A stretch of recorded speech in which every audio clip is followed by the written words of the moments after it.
Vamos a meditar esta tarde sobre la vida de Jesús, perdón, el nacimiento de Jesús. Hoy estamos todo el día con la infancia, antes hemos visto la encarnación del Verbo y ahora vamos a ver el nacimiento de Jesús en Belén.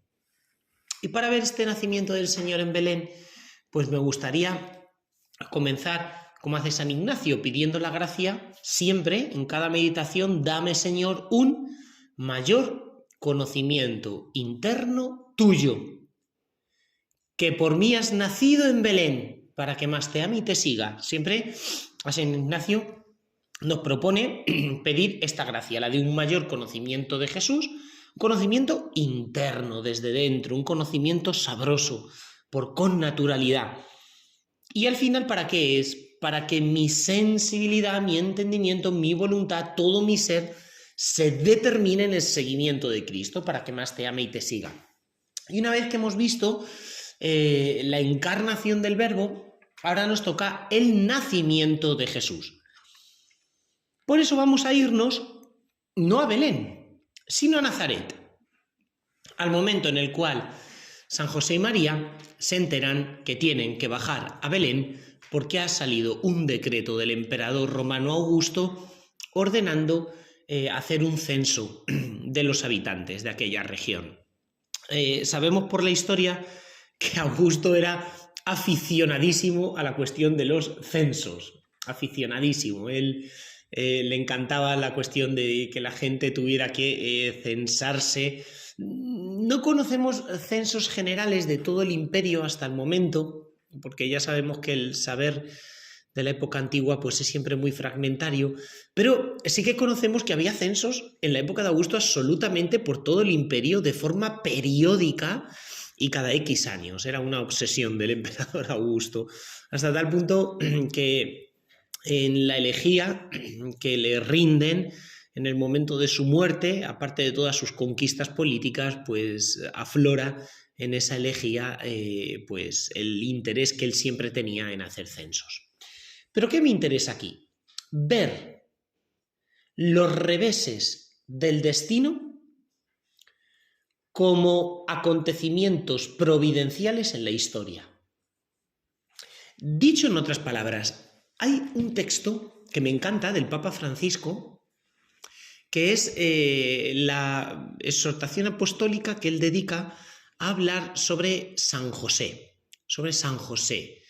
con corazón de padre, se llama así, Patris Corde, que me encanta porque en ella propone a San José como modelo de aquel que es capaz de leer en los acontecimientos de su vida el lenguaje cifrado de Dios. Dios nos habla a través de la palabra suya, el Evangelio, es cierto, pero también nos habla a través de los acontecimientos que vivimos día a día. Una conversación con una persona que justo da en el clavo y me dice las palabras que yo necesitaba escuchar. De pronto estoy desanimado y viene alguien, me encuentro con alguien y me da una idea, la idea que yo estaba buscando. O sea, lo propio de Dios es hablar. Y una persona que tiene fe termina diciéndole a Dios, cállate porque estás todo el día hablándome. Cállate porque estás todo el día hablándome. No es que Dios no me hable, es que, por Dios, Dios mío, que no para de hablarme. A través de una persona con la que me encuentro, de una sonrisa, a través de este sol tan maravilloso que está entrando por esta ventana y que me está diciendo Dios todo lo que me quiere, a través de la contemplación del arte y la belleza tan importante en este monasterio tan bonito, Dios no para de hablarme. Y también en los acontecimientos de mi vida, sé leer mi vida en clave de providencia. Y una de las cosas que más me gustaba de los retiros de Emaús, etc., es que la gente que tenía este primer encuentro con Cristo, a través de estos retiros de impacto, lo primero que hacía era que Dios le daba una gracia especial para leer su vida en clave de providencia. ¿Te has parado a leer así tu vida? Desde que eras pequeña. Cómo Dios te ha llevado de la mano, te ha cuidado, te ha ido atrayendo hacia Él. Cuando peor has estado en momentos de bajón, ¿qué cosas te han ayudado? ¿Cómo Dios te ha mimado? cómo Dios se ha preocupado de ti. Pero no solo leer la vida en clave de providencia fijándose en los momentos buenos, también en los malos, porque San José era aquel capaz de comprender que cada inconveniente, cada revés o cada situación que desde el punto de vista humano parecía frustrante, en realidad era una oportunidad para crecer. Increíble. Una oportunidad para acercarte más a Dios. Una oportunidad para unirte a Él. Dice San Pablo en Romanos 8 que todo sirve para el bien de los que aman a Dios, porque es capaz de leer su propia vida en clave de providencia. Pero, por ejemplo, esto lo tenemos también en la historia de José y sus hermanos.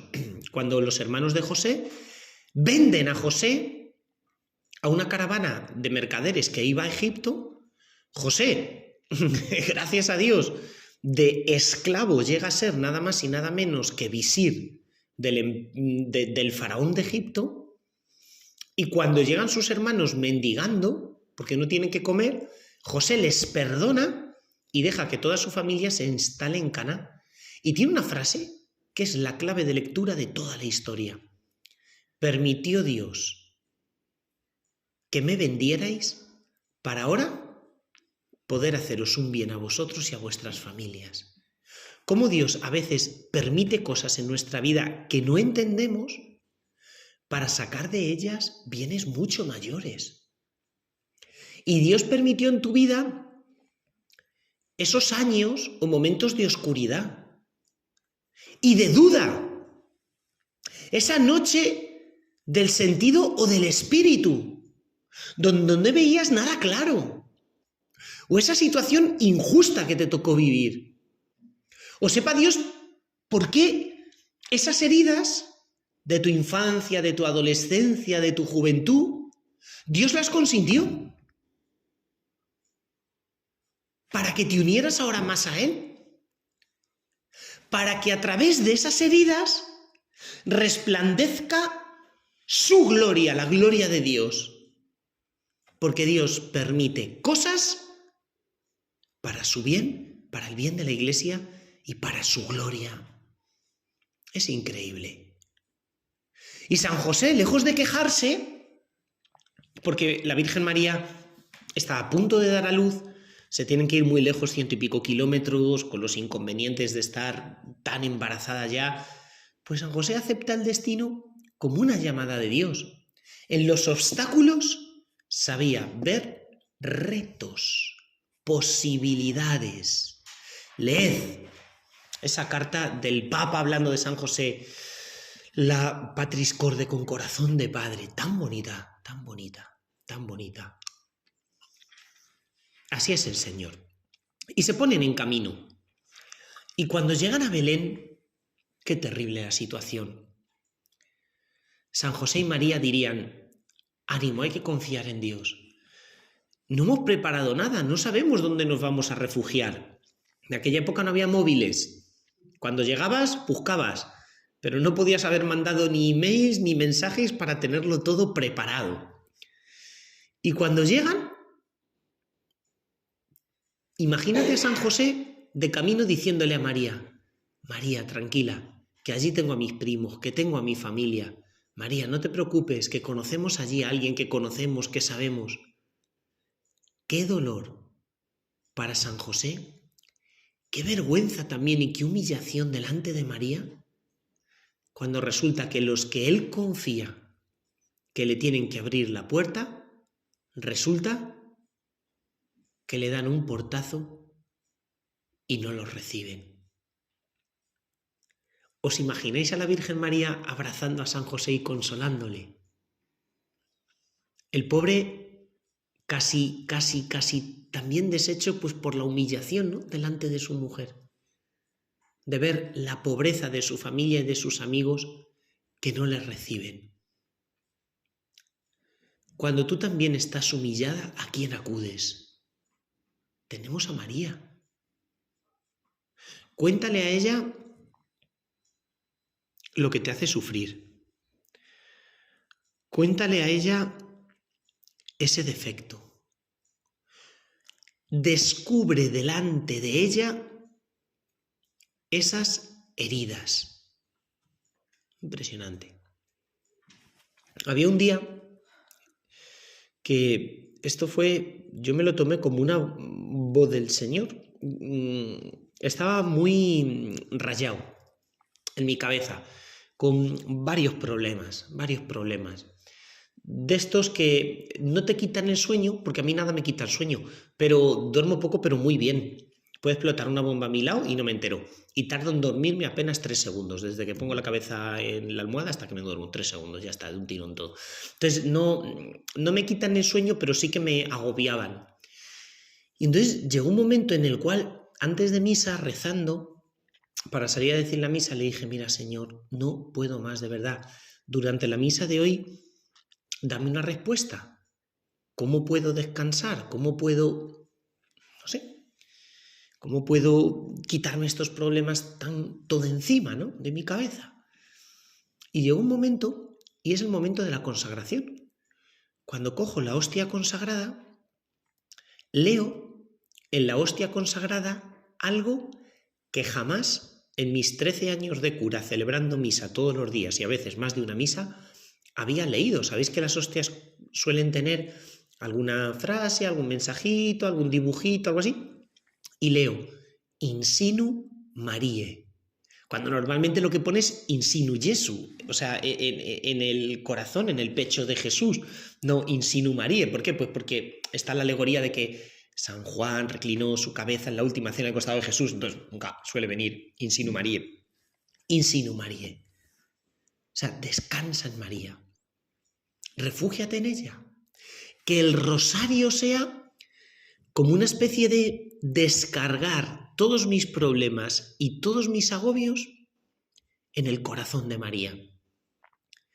Pues ahí tenéis a San José, apoyado en el hombro de María. María nos cuenta en la Mishnah que la edad para casarse de los chicos judíos era 21 años, de las chicas judías 15 años. Con lo cual, si ya está embarazada, estaba desposada con San José, ponte 16 años. Esto es algo que sabemos por las costumbres judías de la época y por la Mishnah, que es una especie de código de derecho canónico, un catecismo de la Iglesia Católica, pero para los judíos de la época de Jesús. Efectivamente, la beata Ana Catarina Emmerich dice que tenía la Virgen 16 años. ¡Qué impresionante! ¿Por qué no acudimos a ella? Para descansar en ella. Siguiente, no había sitio para ellos en la posada. Es la frase de San Lucas, la frialdad del mundo. Difícilmente esa frialdad del mundo se puede resumir en unas palabras más terribles. Y por otro lado, la frase de San Juan. La frase de San Juan que dice, vino a los suyos y los suyos no le recibieron. El Señor pasea por el mundo y ve la frialdad del mundo, ve el alejamiento de los hombres de Dios y llega a tu corazón. El Señor busca refugiarse en tu corazón. ¿Qué haces? ¿Le dejas la puerta abierta para que Él pueda entrar? Hay un tipo de oración muy bonita que es la oración de reparación afectiva. ¿Qué significa la reparación afectiva? Amar a Cristo por aquellos que no le aman.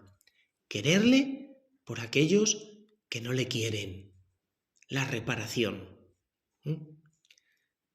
Como hemos mencionado tantas veces a lo largo de estos ejercicios, San Claudio de la Colombière, Santa Margarita, Santa Faustina son maestros en este tipo de oración. Amar a tu esposo por aquellos que no le aman. He ahí lo que aprendemos. A recibir a María y a recibir a José.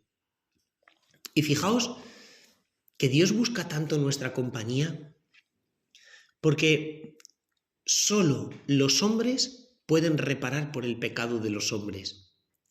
ni millones y millones de ángeles en el cielo, alabando a Dios constantemente, día y noche, pueden reparar el vacío que en el corazón de Dios deja, el no, el rechazo y la frialdad de su criatura. Increíble, la frialdad del corazón humano, que no se deja conmover por la mirada de Dios.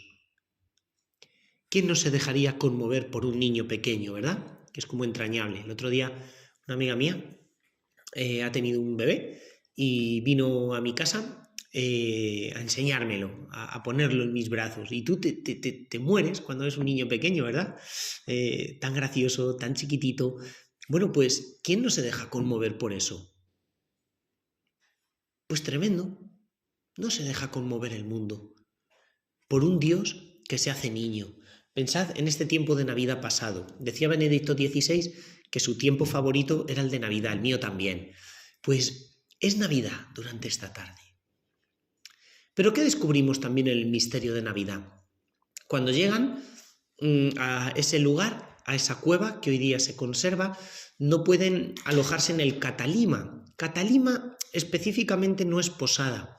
Catalima en griego significa habitación superior, que es la misma palabra que San Lucas emplea para hablar del cenáculo, en la última cena, el catalima, la habitación superior. ¿Por qué?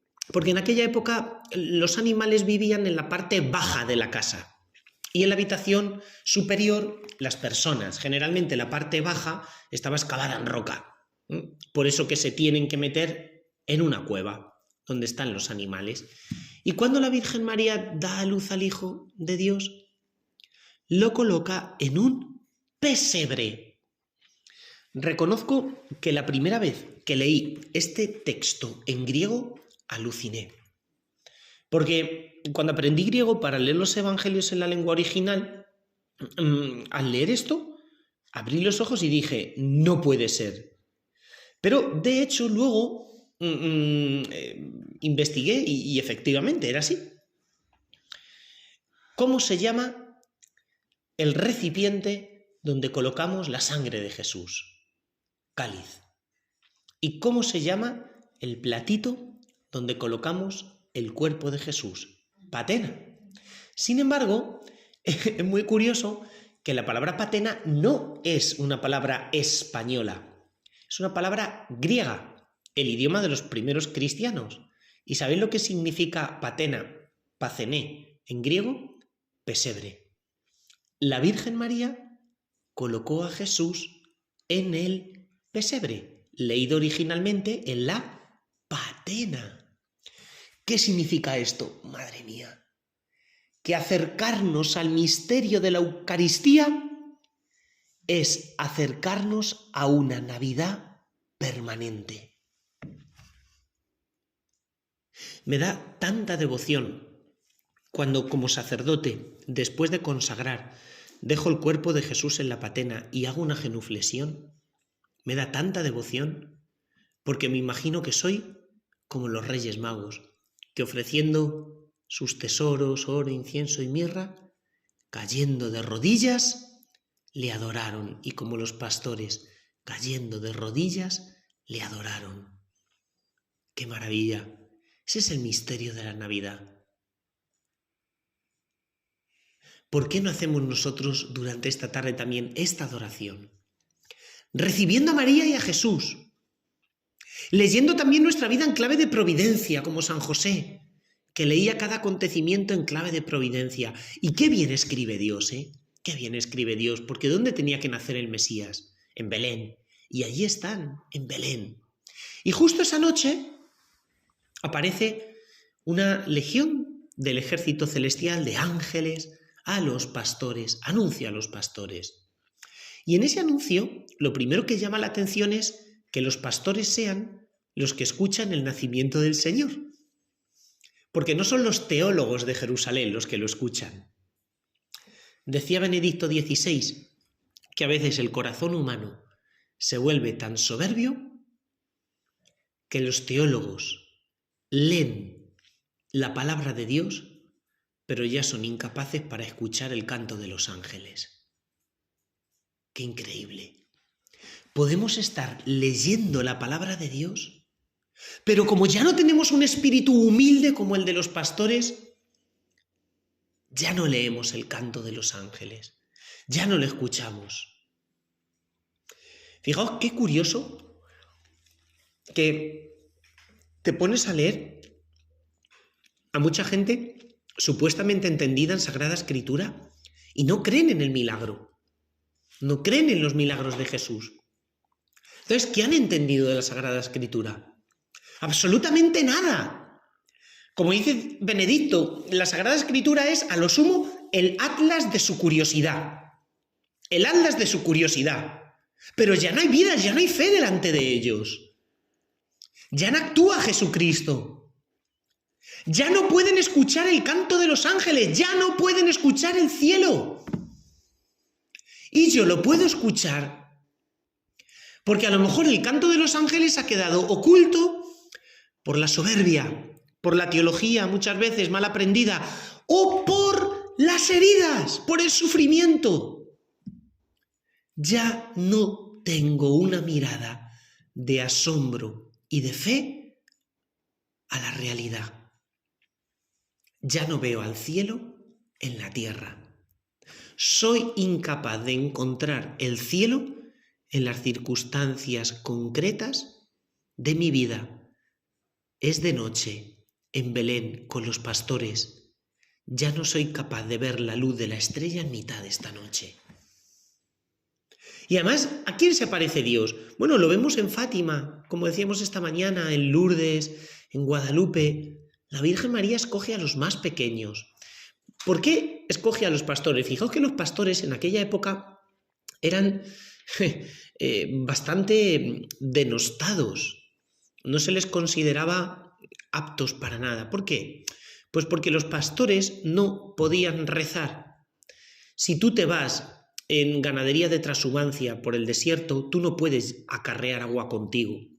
La poca agua que tú llevas, ¿para qué es? Para beberla. Pero sabéis que un judío para rezar tiene que estar en estado de pureza ritual.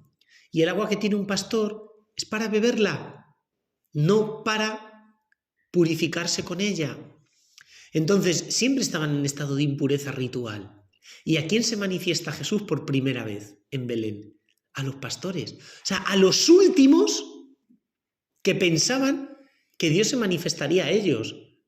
Imagínate a los pastores subiendo a Belén y diciendo, madre mía, si somos los últimos en enterarnos, pues no habrá fila. Aquí, más que en el médico. Habrá aquí una fila esperando en el portal de Belén y resulta que no había nadie, que ellos eran los primeros y los únicos. ¿Qué necesito para acercarme a Belén? Humildad, una humildad grande, como los pastores, humildad, sencillez. Porque Dios se revela a los últimos. ¿Por qué crees tú que en estas circunstancias concretas de tu vida ya no vas a recibir una revelación de Dios? ¿Por qué crees que todo lo bueno ya pasó? Y que Dios no es capaz de regalarte hoy y aquí más de lo que te ha dado el resto de tu vida. Porque te lo va a dar. Te lo va a dar. Y les dice, hoy en la ciudad de David os ha nacido un Salvador, el Mesías, el Señor. Qué importante es la palabra hoy para los pastores. ¿Por qué? Mirad, en el Evangelio de San Lucas, hoy es muy importante. El ángel dice a los pastores, hoy os ha nacido un Salvador. Pero la gente, en uno de los primeros milagros de Jesús, en el Evangelio de San Lucas, la gente responde diciendo, hoy hemos visto cosas extraordinarias. Cuando Jesús se encuentra con Zaqueo, le dice, hoy quiero hospedarme contigo en tu casa. Cuando Jesús está en la cruz con el buen ladrón, le dice, hoy estarás conmigo en el paraíso. ¿No os parece un poquito raro que en el Evangelio de San Lucas se diga tanto la palabra hoy? Primer discurso de Jesús en la sinagoga de Nazaret. Hoy se cumple esta palabra que acabáis de oír. ¿Por qué se emplea tanto la palabra semeron, hoy? Muy sencillo, porque para San Lucas, quien se acerca a Cristo, se acerca a un hoy constante. El tiempo del Antiguo Testamento es ayer y el tiempo de Cristo es el hoy, el ahora. Jesús vive en la eternidad, es decir, en un eterno presente. ¿Qué significa vivir en un eterno presente?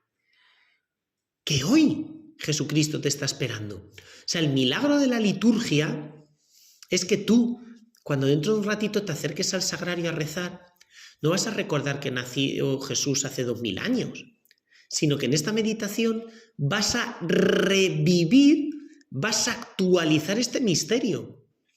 Gracias a la Eucaristía sucede el mayor de los milagros que pueda haber, y es que se rompen los límites del tiempo y de la historia, que son dos barreras infranqueables para el hombre. El tiempo y la historia nos mantienen encerrados en nuestro nicho que nos ha tocado vivir, y sin embargo se rompen el tiempo y la historia para hacerte contemporáneo a aquel primer momento. No me digáis que no es increíble.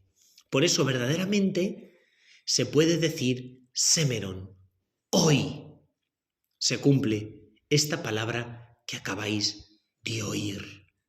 Y es muy curioso porque aparecen los ángeles cantando un cántico de alabanza. Siempre, siempre, siempre, la alabanza en el Evangelio de San Lucas es importantísima. ¿Por qué? Muy sencillo. ¿Qué dicen los ángeles? Gloria a Dios en el cielo y en la tierra paz a los hombres en los que Dios se complace. Vámonos ahora al Domingo de Ramos. Si leemos la versión de la entrada de Jesús en Jerusalén en el Domingo de Ramos, en Marcos y en Mateo, leemos que la gente, el pueblo dice, bendito el que viene en el nombre del Señor, hosana al Hijo de David. Leed lo que dice el Evangelio de San Lucas. Dice, bendito el que viene en el nombre del Señor, hosana al Hijo de David. Gloria a Dios en lo alto y en la tierra paz a los hombres. Qué curioso que en el Evangelio de San Lucas se repite la misma expresión que repitieron los ángeles en la infancia, justo el Domingo de Ramos, cuando Jesús entra en Jerusalén. Son las mismas palabras, pero cambia una cosa. ¿Quién lo dice? El día de la Navidad. Los ángeles. ¿Quién lo dice ahora? Los hombres. ¿Qué significa esto? Que el canto del cielo, la liturgia del cielo, ha pasado a ser ahora la alabanza y la liturgia de la tierra. Pensad que para la cosmovisión judía, y esto está omnipresente en el Antiguo Testamento, la liturgia que tiene lugar en el Templo de Jerusalén es una copia de la liturgia que tiene lugar en el cielo. Para la visión judía del Antiguo Testamento, igual que Salomón construye un templo para Dios, para Yahvé, en la cumbre del monte Moria, también en el tercer cielo está el templo de Yahvé, cuyo sumo sacerdote es el arcángel San Miguel.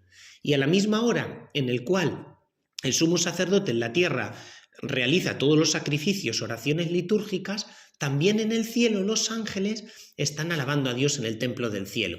De hecho, ya sabéis que el libro del Levítico, que es el libro que nos transmite toda la liturgia judía del Antiguo Testamento, es un libro que consiste en una serie de discursos dichos por Dios a Moisés. O sea, para el pueblo de Israel la liturgia no es una creación humana, sino algo revelado.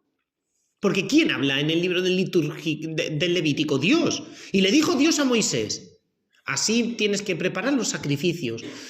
Hasta tal punto que Moisés, los 40 días y 40 noches que estuvo en lo alto del monte Sinaí, la tradición judía dice que Dios le estuvo enseñando la liturgia del cielo. Y efectivamente, el libro del Éxodo dice que le mostró el modelo del santuario celeste para que Moisés escribiera en la segunda parte del libro del Éxodo cómo tenía que ser el santuario terrestre, el santuario de la tierra. O lo que es lo mismo, la liturgia de la tierra es una copia de la liturgia del cielo.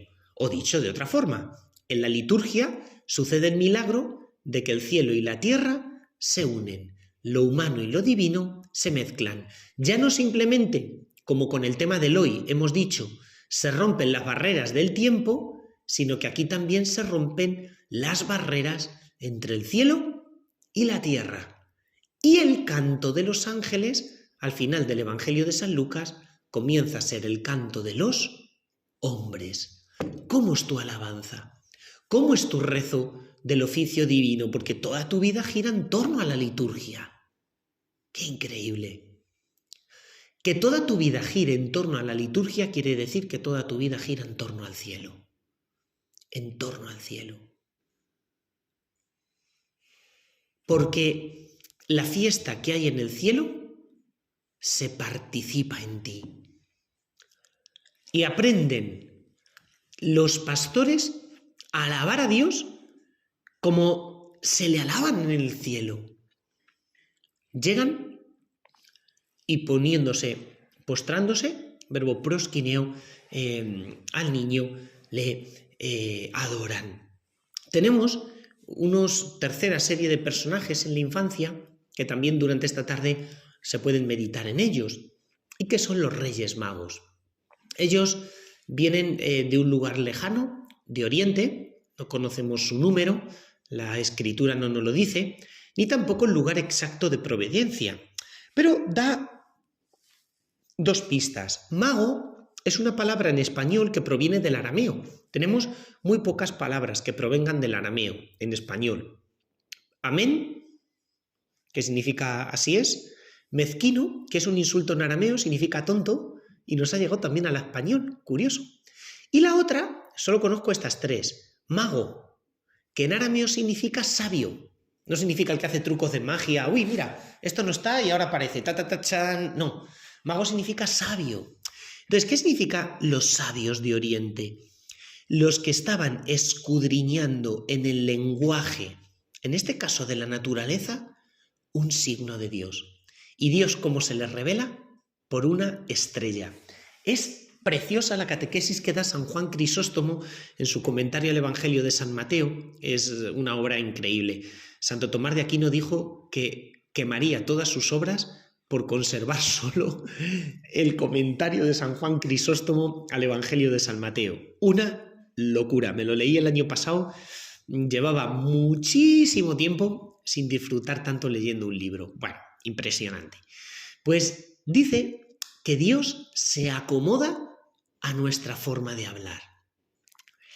Esto, si miramos en la historia de nuestra vocación, es tan verdadero. O sea, los Reyes Magos entendían de estrellas.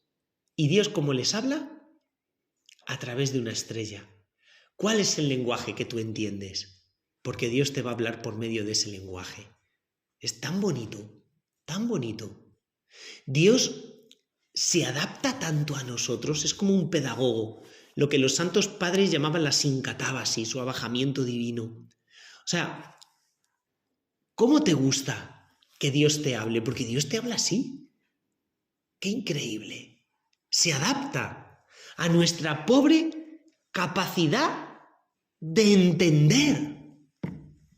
Así es Dios. Así es Dios. Fíjate en el lenguaje que Dios emplea contigo. Y los magos se ponen en camino. Pero fijaos, ya han tenido una primera conversión, que es la de dejarlo todo. Ahora tienen que vivir una segunda conversión. ¿Dónde se plantan los magos? En Jerusalén. ¿Y dentro de Jerusalén dónde? En el palacio de Herodes. O sea, están buscando a Dios, pero ¿dónde le buscan? Donde ellos creían que se le iban a encontrar, en un palacio. ¿Y a quiénes van a preguntar? A los sabios, a los que saben más que ellos. Y Dios no está en el palacio y los sabios no tienen ni idea. Ni Dios está en el palacio, ni los sabios tienen ni puñetera idea. ¡Cuidado! Porque ahora los Reyes Magos tienen que corregir el concepto que ellos tienen de Dios. ¿Cuál es el concepto que ellos tenían de Dios? es que les va a cambiar por completo.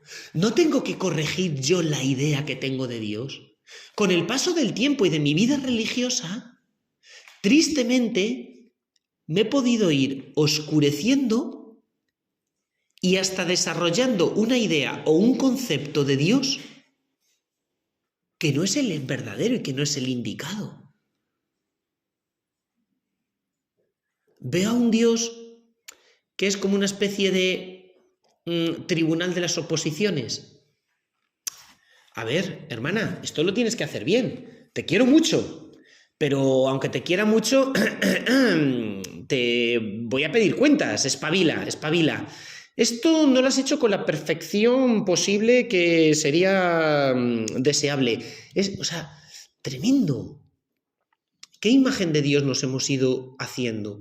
Un profesor, un maestro quiere mucho a sus alumnos, pero al final hay examen. Al final, te quiero mucho, pero a rendir, chaval. O sea, ¿qué imagen me he ido haciendo de mi esposo? Porque llega un punto en que ya no estoy enamorado de mi esposo. Pero el problema es la imagen que me he hecho de él.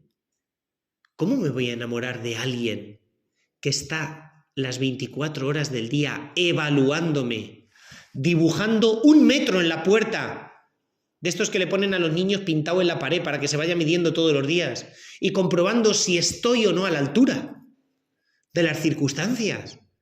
¿Cuándo he dejado de disfrutar de mi vida cristiana o religiosa? Y he convertido mi vida cristiana o religiosa en una especie de gincana donde tengo que superar pruebas. Sí, la gincana es un juego, pero a todos nos gusta ganar. Así es que espabilando grupo, que no queremos perder.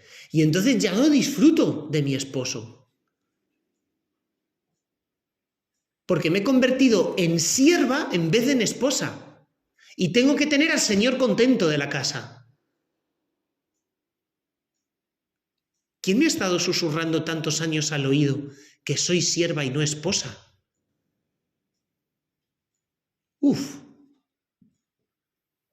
Dios viene a que corrijamos nuestra imagen que tenemos de Él como la corrigieron los Reyes Magos. Porque Dios no estaba ni era como ellos lo pensaban. Llegan a Belén y entonces descubren quién es Dios. Más grande de lo que habían ellos pensado y más chiquitito de lo que ellos habían pensado. Hasta tal punto que se llenan de una inmensa alegría. Igual que los pastores cuando ven al niño Jesús se llenaron de alegría. Qué bonito, la alegría. ¿Por qué? Del encuentro con Cristo. ¿Se encuentran a alguien, a un niño que les está pidiendo algo? ¿Que les está evaluando? No, se encuentran a un niño que cuando lo cogen en brazos, ríe, ríe. Y le ofrecen oro, incienso y mirra. San Juan Pablo II tiene una homilía interpretando cada uno de estos dones de una forma tremenda. ¿Qué es el oro? Lo que más vale.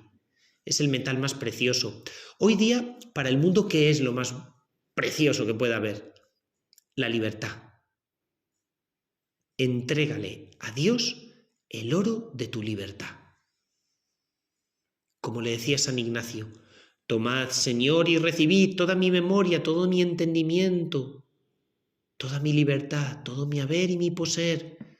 Vos, Señor, me lo disteis, a vos, Señor, lo torno. Entrégale a Dios tu libertad, el oro de tu libertad, el incienso de tu oración. El incienso simboliza la oración.